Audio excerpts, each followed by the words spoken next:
Hey friends, I'm Jamie Maddox, your wealth embodiment mentor. I teach how you are uniquely designed to attract wealth. In this podcast, I talk about body mapping and money. Body mapping is a unique map on your body that gives information, instructions, and direction for you specifically. Each episode, I highlight one area of the body, discuss its features, and more importantly, what that means for you and your money. So welcome. I'm excited to be on this journey together and can't wait to see what your body can teach you about money. Welcome back to another podcast episode. I am so excited you are here. And as always, thank you for sharing. Thank you for sending me your thoughts, your comments, your questions. I love hearing from you. I love getting your feedback. And it really does inspire me to keep doing these episodes. And so thank you. Okay, we are talking about lips today. And, it is so interesting because even me, sometimes I'm like, do I have enough to share on lips? And then I start going over everything and I'm like, oh man, we might need to make this 2 parts because there's so much and I could go so deep and there's so many different things. So get excited for lips and your wealth, and they will connect. Okay, so lips are actually an indicator of our relationships and our connections. And it is actually a very intimate part of our body. So our lips have, I think it's 1 less layer of tissue. It could be a couple of layers, but anyway, it doesn't have as many layers of skin. So what that means is you actually see more of the blood vessel changes in it, meaning any parts of your body that are pink have fewer skin layers.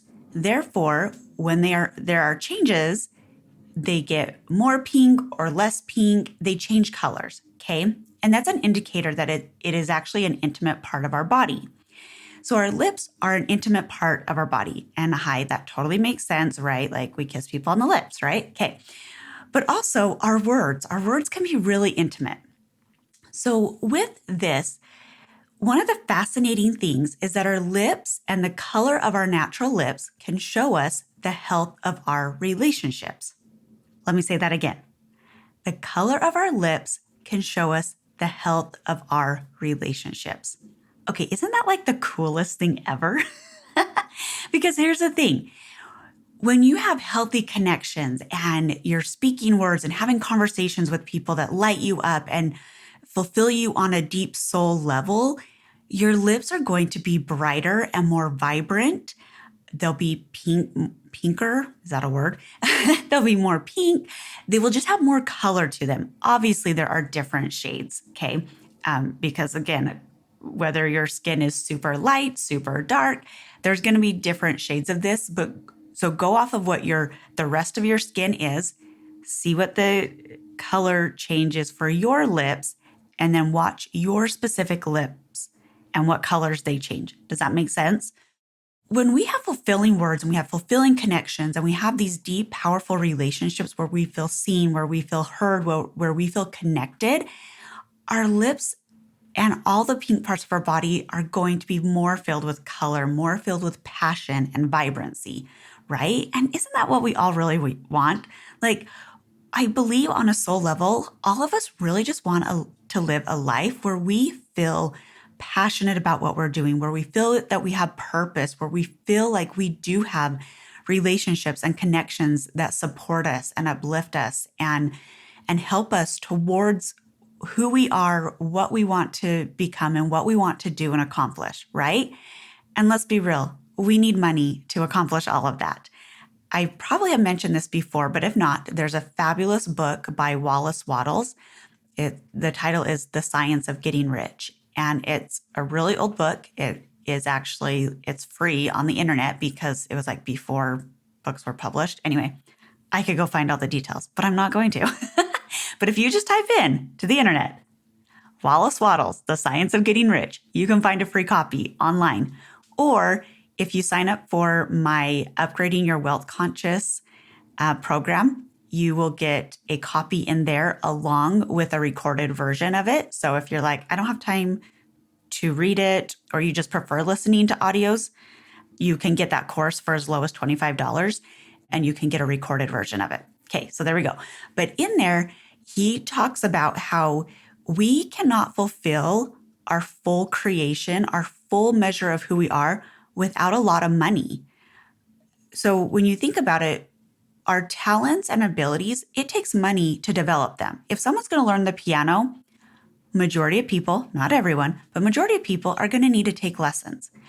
If you want to learn how to speak or to teach or to, be a school teacher, be a presenter, pretty much anything that you really want to do and get good at, you have to do some sort of training, some sort of schooling, some sort of lesson that requires money. Okay. So we all need mass amounts of money to fulfill the full measure of our creation of who we are truly meant to be. So when people come to me and they're like, oh, it's not good to want more money, or I don't feel like it's a Christ-like quality or a God-like quality or a very good quality to want tons of money. It's greedy, it's selfish, or whatever. Put your own words in there. I'm always like, no, you're actually being more greedy and selfish by not wanting money, because you actually can't express your full self and do your full mission and purpose without having a lot of money.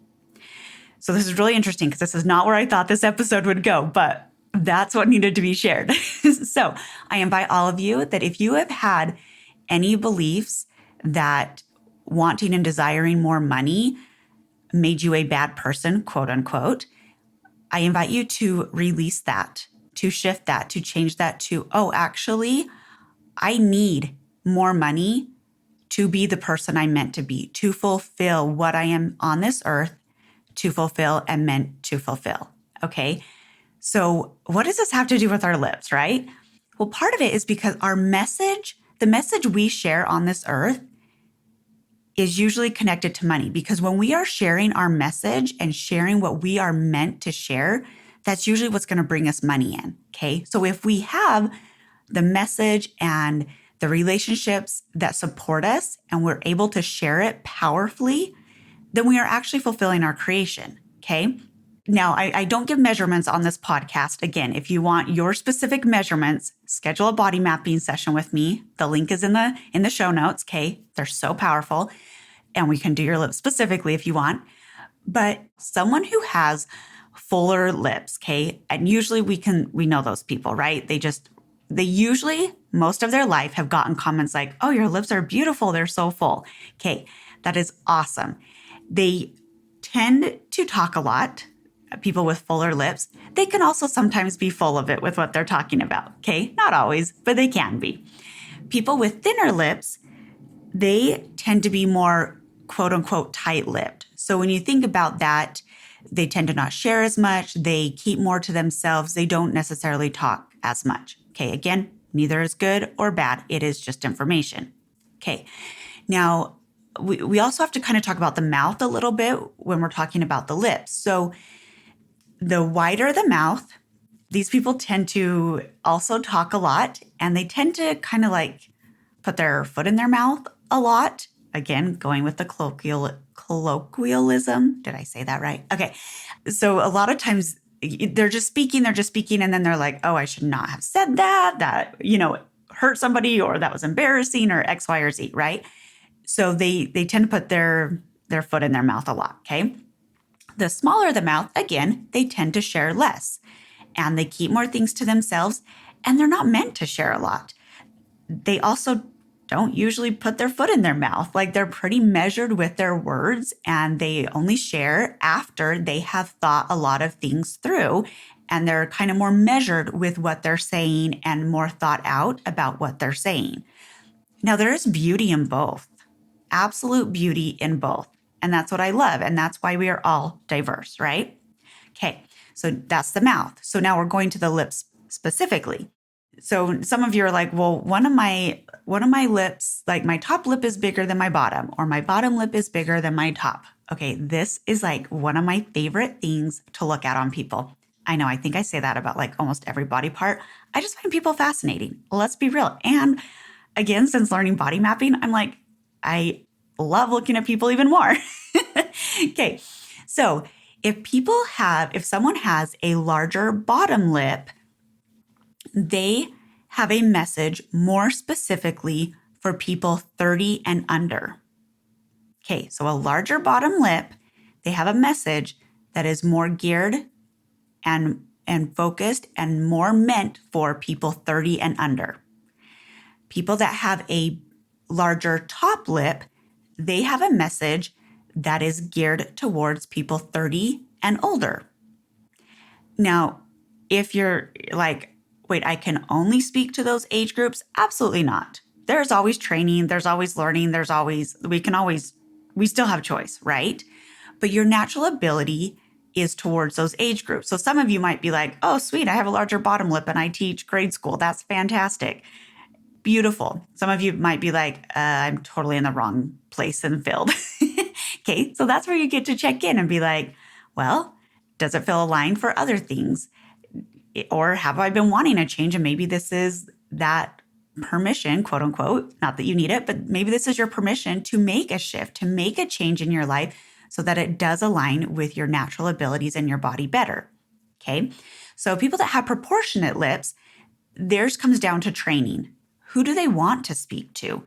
What do they want to share? Like, what is their message? And they tend to be able to talk to both age groups, or all age groups, I should say, in a pretty good way, especially if they, specifically wanted to and been trained and have that desire to speak to any age group. Okay.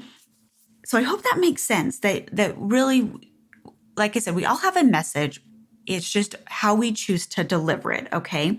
So the lips also show our ability to nurture ourselves and others. So it comes to like, what are we taking in? Meaning it is actually the first step of our digestive system. So it's where we bring in the food. We choose what we bring in. It's also where we speak and the words come out. Okay. We breathe in air, we breathe out air, all through the lips, right? We can make noise with our lips. We can make sound. There's so many different things. So I get a lot of questions about like bad breath and cavities and like sores in the mouth or on the lips.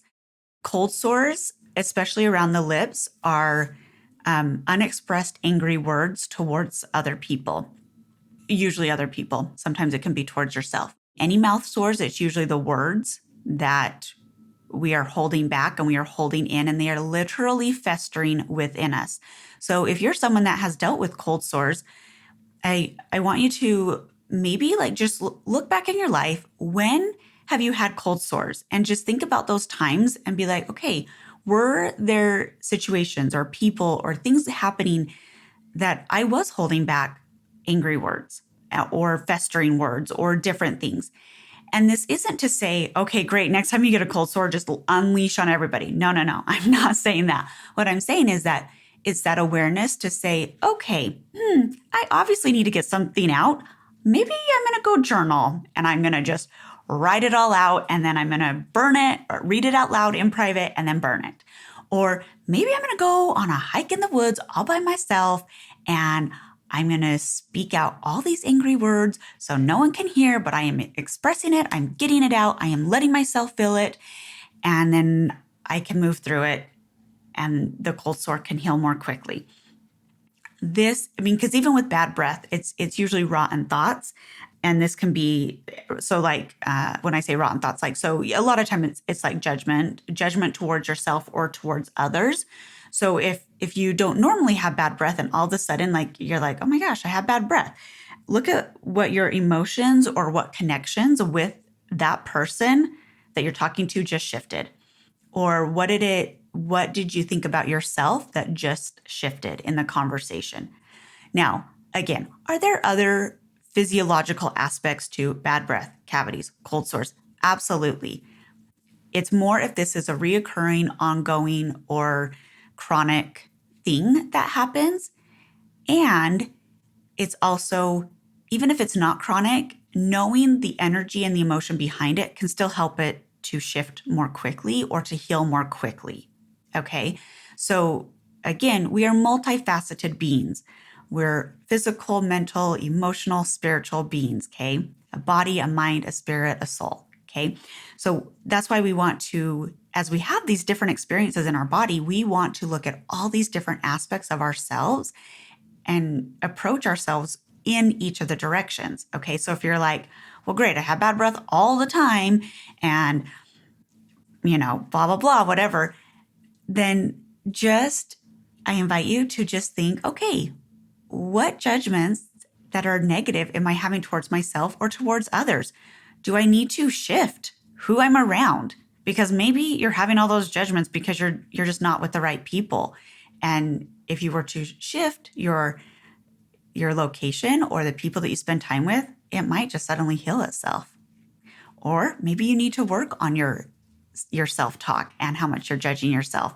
So this is your invitation to really just look at yourself and be like, okay, where do I have healthy communication? Where do I not have healthy communication? What's my message with my lips? And to bring it back to the money, how are you communicating with money? Are you inviting it into your life? Are you asking it to come to support you for your highest mission? Are you asking it to be there for you consistently, to move you forward, to progress you to that next level, the next step? Or are you like, I hate money, it never shows up for me, blah, blah, blah. Okay, that's going to create issues. Hands down. Believe me, any relationship where you're just sitting there being like, you're the problem, you're never there for me, it doesn't work, okay? So we always start with ourselves. We always start with shifting and adjusting and looking at ourselves and healing that relationship within ourselves. And then naturally, our relationships around us change, including our relationship with money. Because my friends, my biggest desire is to help men and women align with their wealth, to figure out what they want and how to get it, and to really find their purpose and their passion so that they feel alive. It is one of my favorite feelings in the world when I feel fully alive, fully in my purpose, fully in my passion. And that is what I want for everybody. And believe me, when I say, when you find your aligned purpose, passion, and alignment, the money comes. I've watched it over and over with my clients. The money will come, okay? And it's one of my gifts to help you get into alignment for you specifically so that the money just flows and it just comes in and it's fun, because money should be fun. Relationships should be fun. And I don't usually use the word should because, we always get quote unquote shoulded on, right? But I'm like, no, that is one of my core beliefs. Like, money gets to be fun. And if you're not having fun with money, take a deep breath. First off, go do some of my breath sessions. And then just apologize to money, apologize to yourself, and start over. You can always start again, my friends. You can always start again. Our mouths also give us that ability to ask for forgiveness, to provide forgiveness, to say thank you, to give gratitude, to share love, and to share connection. And when we do that, our lips are going to be more filled with color, with vibrancy, and that naturally makes you more attractive. And what we want to be attractive to money, to the right relationships, the right connections, all of it. So my friends, go out there, tell your message, share your purpose, let your lips help guide you to your next level of wealth. I love you, and we'll see you next week. Thanks for listening. Make sure to check back each week for the newest content about your body and your wealth. If you've enjoyed this episode, please share with your friends and give it a 5-star review. Make sure to visit healinghopewithjamie.com for new offers, retreats, and ways to embody your wealthy life.